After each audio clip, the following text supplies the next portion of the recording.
रखमा आजी, एक अज्ञात जग. मी जेव्हा 11वी-12वीसाठी नाशिक येथे होतो, तेव्हा माझा एक रूम पार्टनर होता.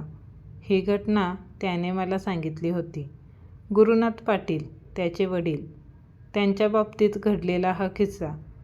आता हा किती खरा आणि किती खोटा हा त्यांनाच माहीत. ही 1982 सालची गोष्ट आहे. गुरुनाथ पाटील नुकतेच पदवी पास झाले होते. काही ठिकाणी अर्ज पाठवल्यानंतर त्यांना समुद्राच्या आसपासच्या दुर्गम भागातील एका सोनेवाडी नाव असलेल्या गावात आश्रमशाळेत शिक्षकाची नोकरीची ऑर्डर आली. नोकरीच्या संधीने ते अतिशय उत्साहित होते. लवकरच त्यांनी नोकरीवर रुजू होण्याचे ठरवले.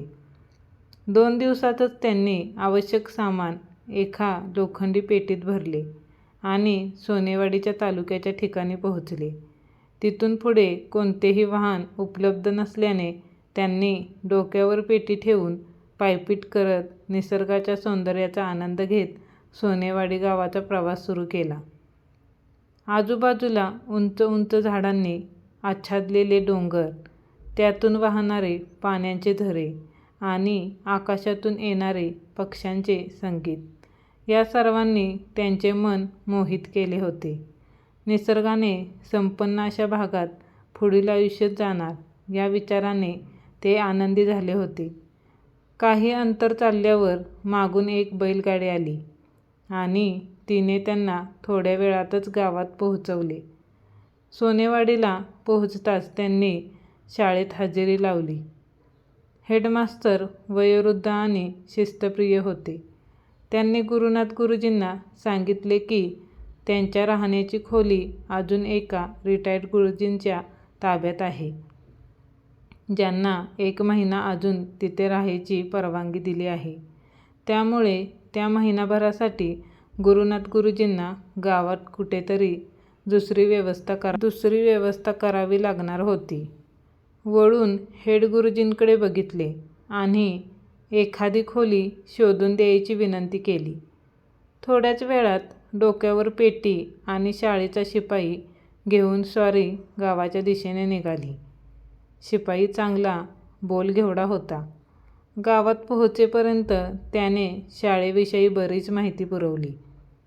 गुरुनाथ गुरुजी मात्र त्यांच्याकडे कमी आणि आजूबाजूला जास्त बघत होते.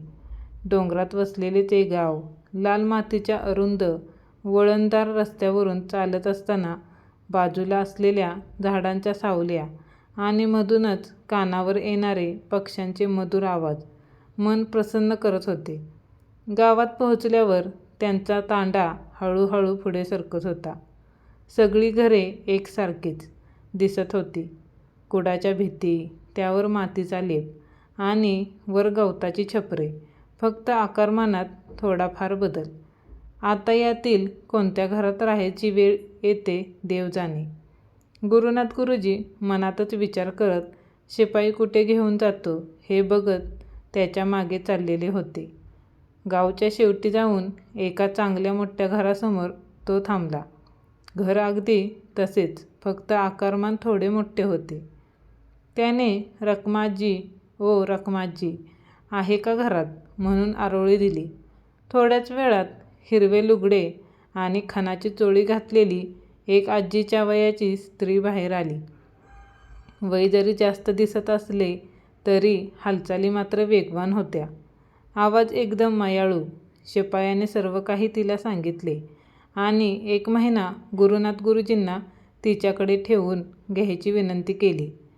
तिला बिचारीला मूलबाळ नव्हते. ती सोबत होईल आणि वर 2 पैसे पण भेटतील म्हणून लगेच तयार झाली.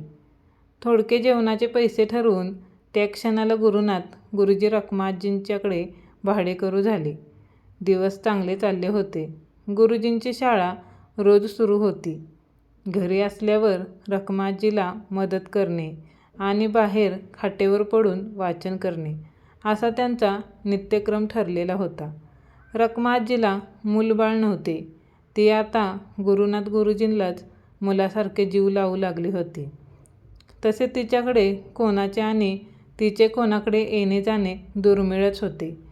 कायम घराशेजारील फुलबागांच्या फळांची बाग, 2 शेळ्या आणि घर एवढंच तिचं जग होतं. आता गुरुनाथ गुरुजी त्या जगात समाविष्ट झाले होते. शाळेला सलग 4 दिवस सुट्टी होती. गुरुजी सकाळी सकाळी अंघोळ उरकून बाहेर येऊन वाचन करत बसले होते. नेमके त्याच दिवशी दुपारी रखमा आजींकडे पाहुणे आले. गुरुजी घरीच असल्यामुळे त्यांच्या 2-3 चहात शेळीचं दूध केव्हाच संपले होते. शेजारच्या काकूंकडे चांगली मोठी गाय होती. गाय दुधाला पण बक्कळ होती. घाईघाईने रखमा आजी पातेलं घेऊन शेजारी गेली. थोड्या वेळातच ती रिकामं पातेलं घेऊन शेजाऱ्यांच्या काकूच्या नावाने बोटे मोडत आली. तिने म्हणे आजीला बघून दुधाचे पातेले झाकले होते आणि दूध संपले म्हणून रिकामेच माघारी पाठवले होते. गुरुनाथ गुरुजींनी आजीला शांत केले. झाले गेले सोडून आजी पाहुण्यांशी गप्पा मारण्यात बुडून गेली. तो दिवस सरला.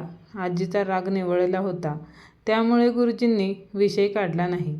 ती रात्र सरली. दुसऱ्या दिवशी परत एकदा नित्यनियमाने गुरुजी सकाळी सकाळी आवरून बाहेर येऊन बसले. वाचता वाचता बाजूच्या घराकडे लक्ष गेले. तिथले काका आणि काकू गाईचे दूध काढायचा प्रयत्न करत होते, पण गाय त्यांना लाथा मारत होती. शेवटी वैतागून त्यांनी नाद सोडला आणि घरात निघून गेले. परत संध्याकाळी तोच प्रकार. गुरुजींना त्यातलं काही कळत नव्हते, म्हणून त्यांनी त्याकडे दुर्लक्ष केले. दुसऱ्या दिवशी पुन्हा तेच. तिसऱ्या दिवशी पण तेच सुरू. संध्याकाळी तर एक वैद्य आला. बराच वेळ गाईच्या सडांना अनेक औषधे चोळत होते, पण गाय काही दूध काढू देत नव्हती. सड फुगून फुटायची वेळ आली होती. गाय होणाऱ्या त्रासाने हंबरत होती, पण दूध काही काढू देत नव्हती. गाईची मालकीण त्या काकू रडत होत्या. गुरुजी सर्व टक लावून बघत होते. थोड्या वेळात वैद्यबुवा वैतागले आणि काहीतरी बोलत त्या काका काकूंना घरात घेऊन गेले.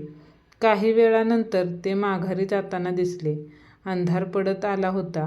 गुरुजी घरात यायला उठले.